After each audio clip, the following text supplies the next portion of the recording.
right, guys, welcome back. Man, I feel like we should have a band maybe for this one. It is episode 100, a benchmark that I've been aiming at for some time. It took us a little longer probably than I thought it would. It's interesting. We're going to do this podcast. It is a big one for us, and I am pretty proud of it. I'm proud of Ben for being able to have pieced this together and stayed on me about doing them. There were times where things got busy and we just went, we got to do them. So I appreciate the support, I'm going to call it, from Ben. At times it was harassment, but a lot of times it was more support. We're going to do this podcast a little bit differently. I am proud to say it's 100 podcasts that we've done without minutes of intro of sponsors. And I say that kind of laughing and kind of not, because I listen to a lot of podcasts. Today's podcast, we're going to try to share information, share resources, share things that over the last year or even more than a year have brought value to me. So it's not going to be a question and answer. It's not going to be not specifically dog training. We're going to have a different theme to it because it's old triple digits, 100. How do you say 100 in Spanish? Hundero? One hundero. So we're going to, is it? Maybe. I'll Google it. But so anyway, we're going to do it a little bit differently. But I think it's, I skip the first 5 minutes of most podcasts I listen to. And it's because I'm just, it's a CN. CN. So we're not even close. Hundero. Me no speak no Spaniel. But, and that's from La Bamba, by the way.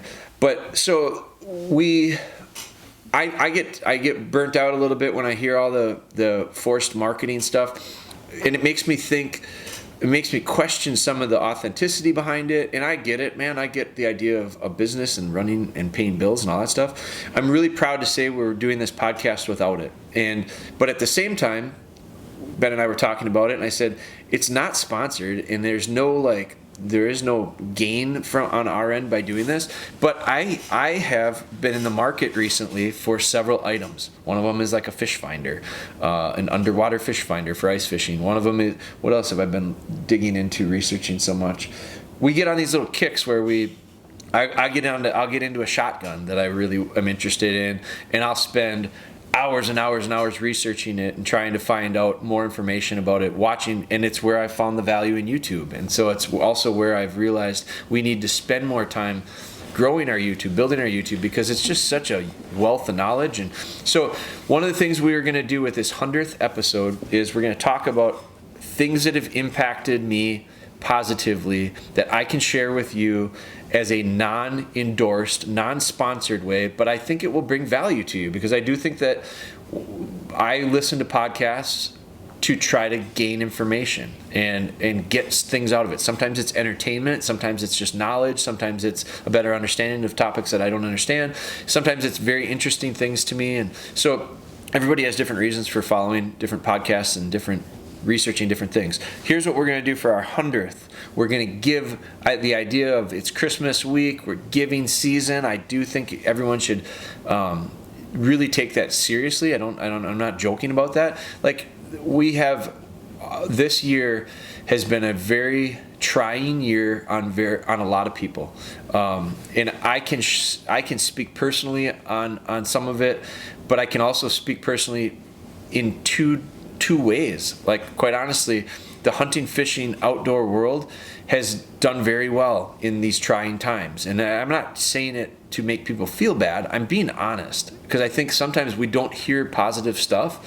I'm being honest with you. Like, the hunting world, the fishing world, anything that has to do with fresh air, camping, outdoor stuff is a very strong market right now. Thank God. Thank God we have it. Thank goodness we have the ability to go out and enjoy nature.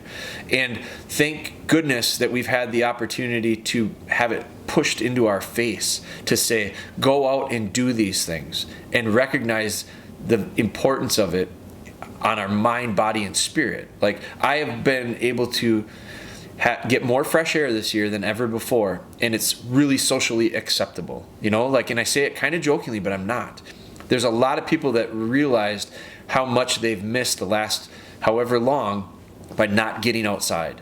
And there's a lot of people that have realized how many great opportunities there are outside. So I am obviously with our brands Hodag and Outdoors, which is a deer hunting product line, and our line of products DogBone, they're very much in the wheelhouse of getting outside and enjoying fresh air. So I'm so grateful for that. We're very blessed. Our whole team is blessed to have the support of you guys listening and also supporting us from a product standpoint.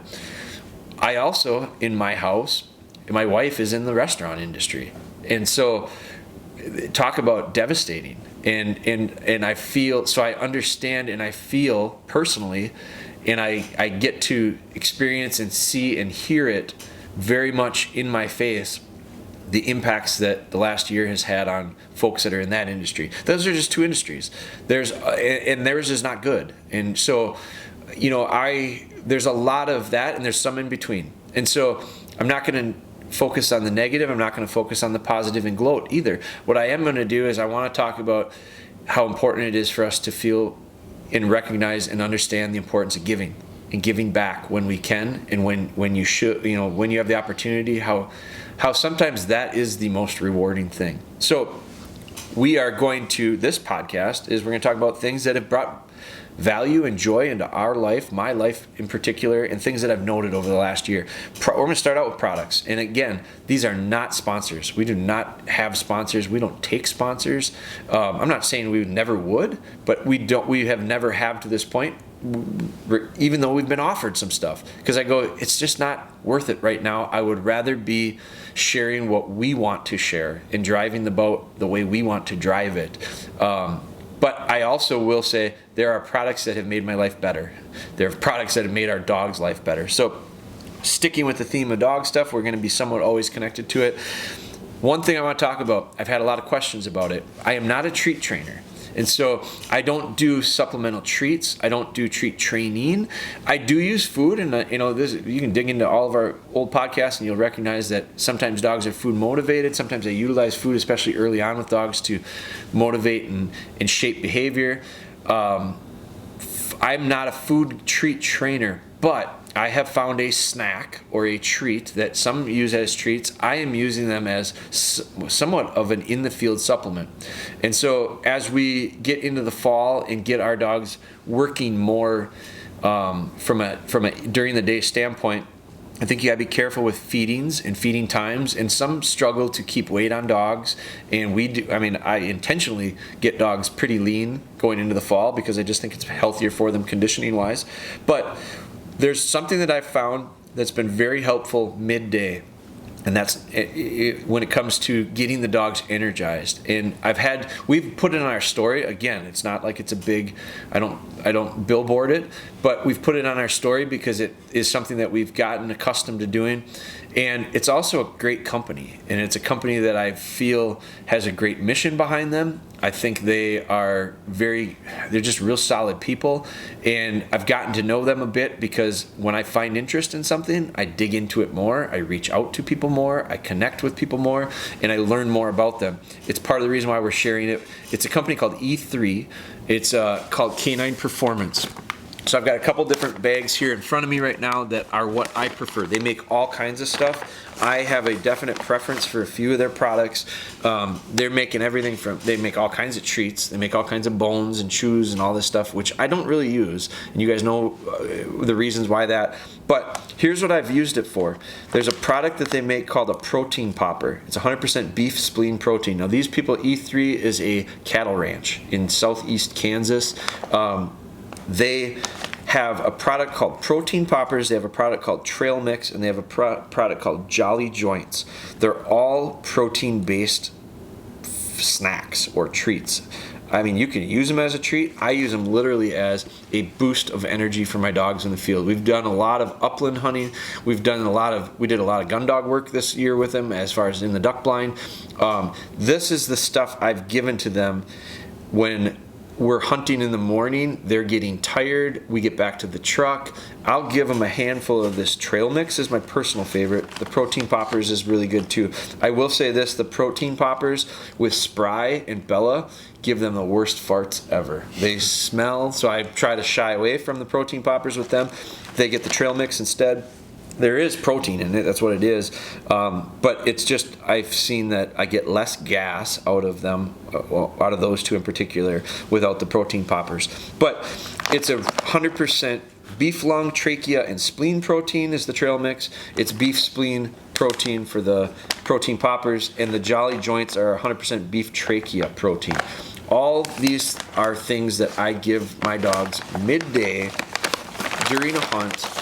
I'll have I don't carry it with me. I don't think it's not, I'm not away from the truck that often, but what I'll do is I'll leave it in the truck, excuse me.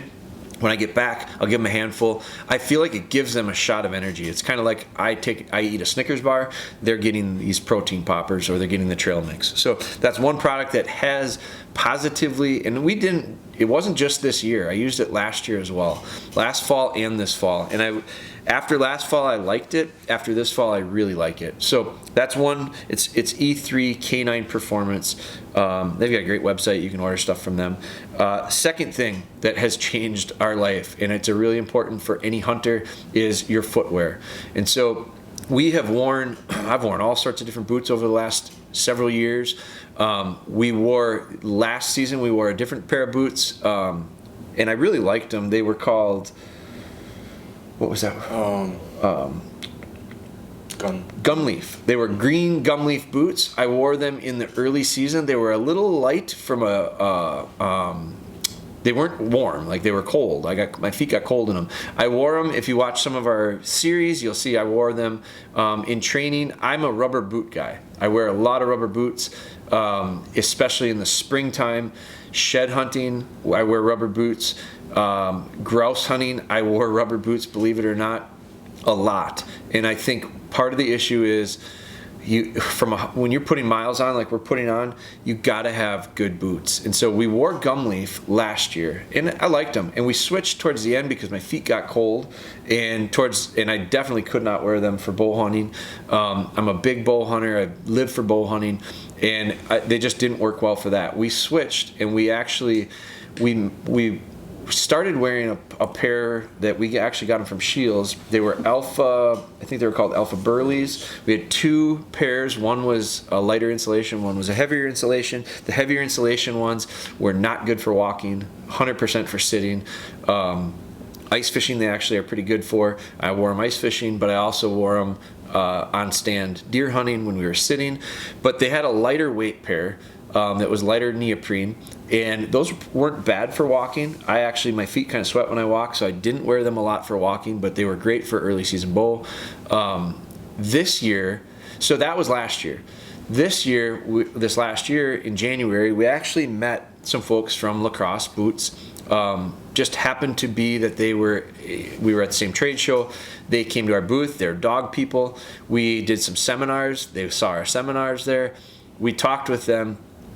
Great people, just really down to earth, and just really the kind of people that we would want to talk with regardless of products. And so we're talking dogs. Well, then we found out that they were with Lacrosse. They actually saw some of our stuff on social media, said, we see that you wear our boots.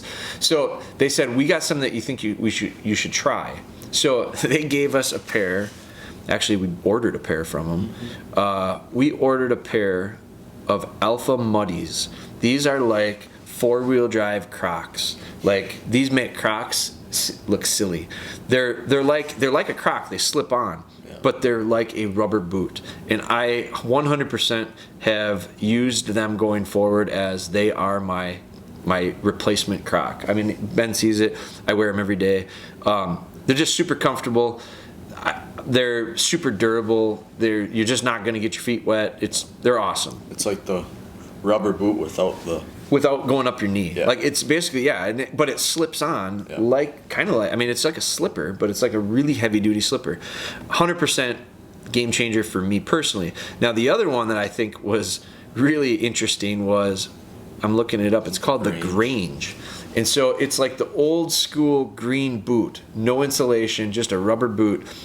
One of the most comfortable green boots or rubber boots I've worn. I actually wore them grouse hunting last weekend or 2 weekends ago, and I wore them rabbit hunting. And it was cold, and I'm walking, so it really doesn't matter. But I wore these really light green boots. Loved them. So they allowed us to you and I went on that grouse hunt, and we walked back and forth across the creek down in the bottoms because the birds were not in the high ground, they were down in the low, and it allowed us to just get wherever we needed to get with the water from a waterproof aspect. But still, we put on 7 miles that day, and my feet felt good. It wasn't my feet that were hurting, it was everything else, my hips and everything else. But so the Lacrosse boot has really been a positive thing for us, and they're not new by any means. Everyone probably has heard about them, knows about them, but it's a combination for me in 2020 of actually meeting the people behind it and then ordering some of the stuff that they recommended, because we had some stuff of theirs prior to that. Probably, I don't know that those boots that I had these arrowheads the year before. I don't know that would have been the answer for me for grouse hunting. I don't know that's probably not my everyday wear. It's a little warm. So by making a couple changes, I'm big on them. So that's the second product. The third one, and we just did a podcast on this, so it's kind of double dipping on it, but we got into some duck hunting this year. Ben got me into some duck hunting that were in areas. I traditionally would duck hunt fields, dry stuff, not necessarily the water. This year we had some really great opportunities, and we shared some of this on Bella Be Good, to get into the water and do some more like a flooded timber hunt, which is unheard of basically in Wisconsin, or very few opportunities to do it. And this was they were good. So necessary to do something different to hunt that. I couldn't hunt that the way I normally would with my dogs in the fields. And from a temperature standpoint and from a wetness standpoint. And that's where MoMarsh came in. We ordered Ben had a MoMarsh stand. What did you call it? An Invisi-Lab. I will be ordering more. I'm going to order 2 of them, one for here, one for the cabin at a minimum. And the other part was the Versa-Vest that we tried this year. Now, I've used neoprene vests in the past. This is a new design, which is supposed to be a universal fit one. We proofed it, and I would agree, it is pretty damn universal. It does take some fine tuning. You're gonna have to adjust it a few times, but it's a real interesting design that allows it to fit just about any size dog. I have 2 of them right now. We'll be actually probably ordering another 1 or 2 for the cabin, just so I have them up there. The reason we needed it this year was because we were hunting in the water and it was very cold. The stand allowed us to get the dogs up elevated out of the water and still covered, where we would have had to put them on like clumps of grass. It would have been a little bit harder to hide them. Could we have done it? Probably. Would it have been easier on the dogs? No, because they get into this once you put them in the Invisi-Lab, it basically gets them out of the water, and it's like a kennel, and it's just getting them up out of the water so that it free drains down so they're not in the water. And the other part, once we put the vest on, that held the heat, and it allowed for them. My dogs are a little on the sensitive side, I would say, when it comes to temperatures.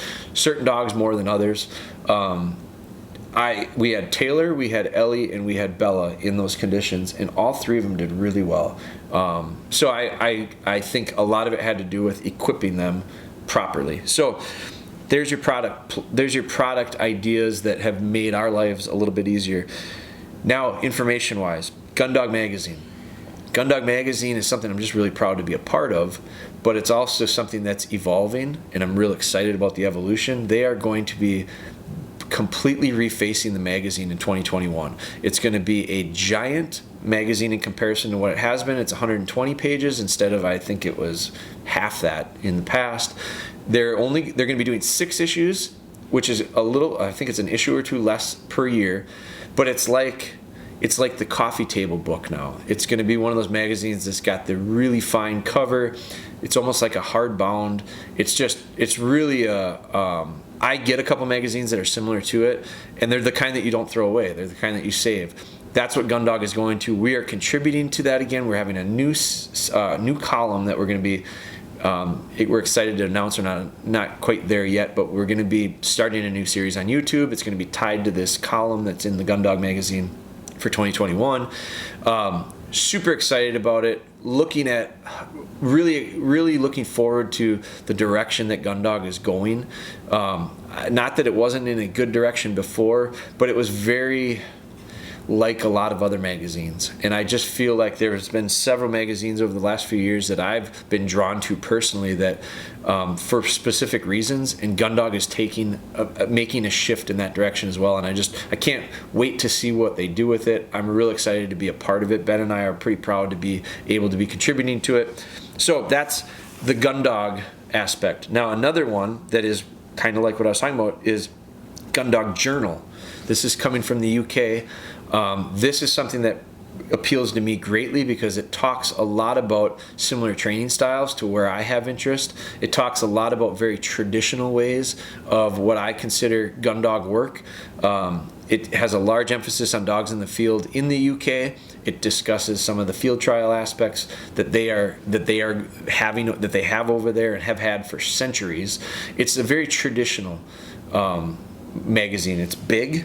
It's really well done. It's just really pretty. Again, it's the one that you save, and I've got them all at my cabin, and I'm really glad I got it. It isn't probably going to be for everybody over here in the States, but for those that are interested in a more traditional way of training, you're never, there's no collar ads in this. There's no shock collars. It's the style of training that fits me best. It's the style of hunting that I don't necessarily do exactly, but allows for me to train towards and then transfer to customize and fit the way I hunt over here in the States.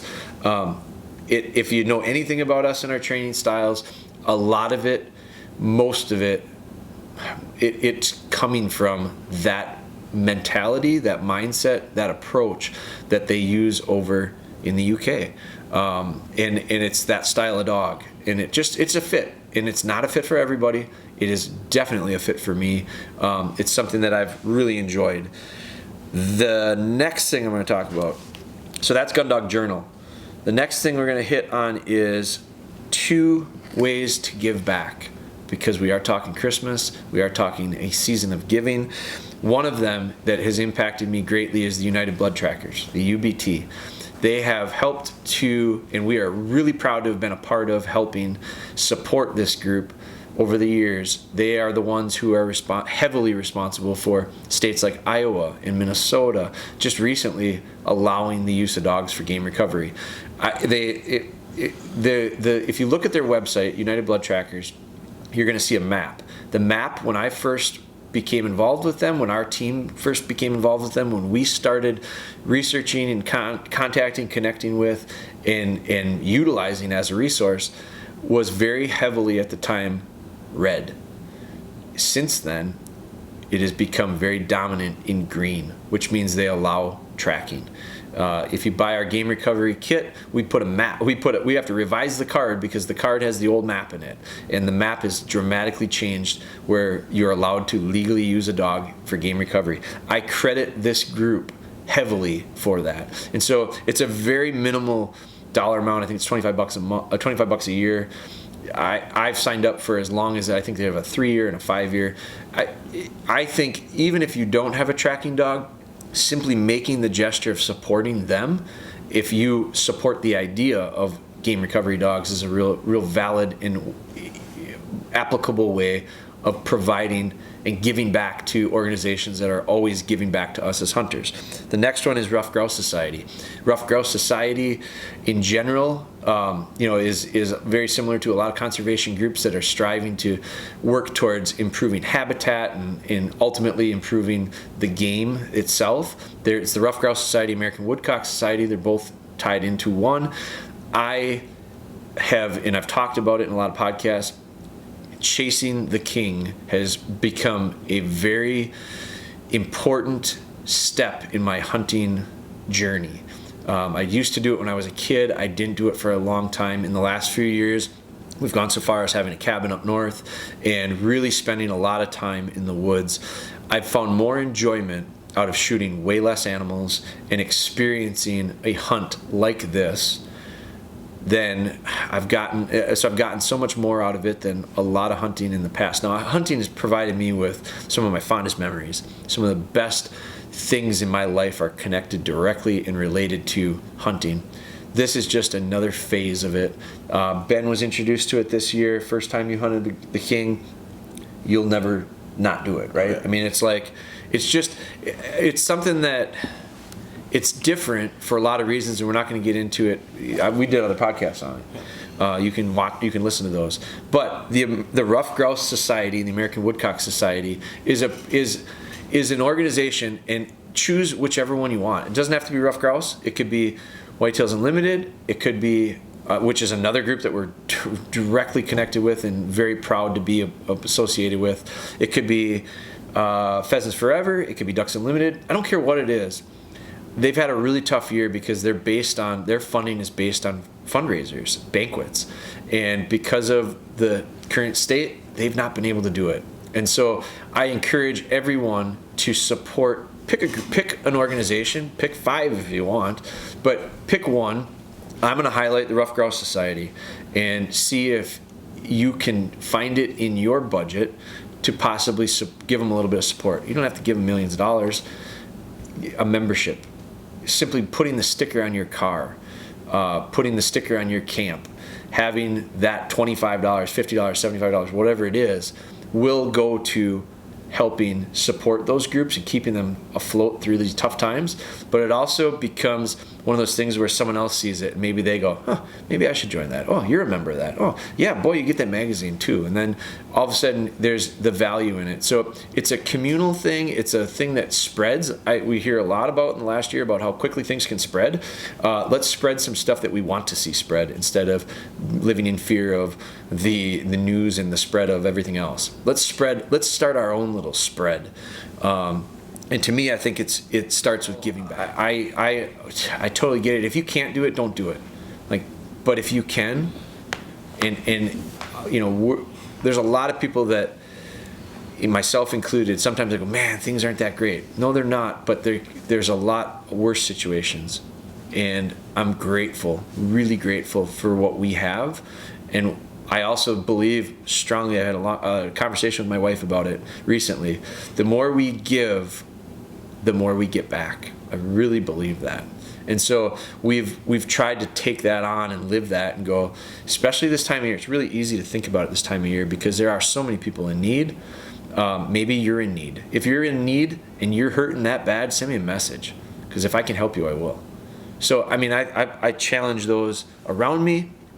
I think it's something that we can really help impact positively around us and in our communities. So that's it. 100th episode.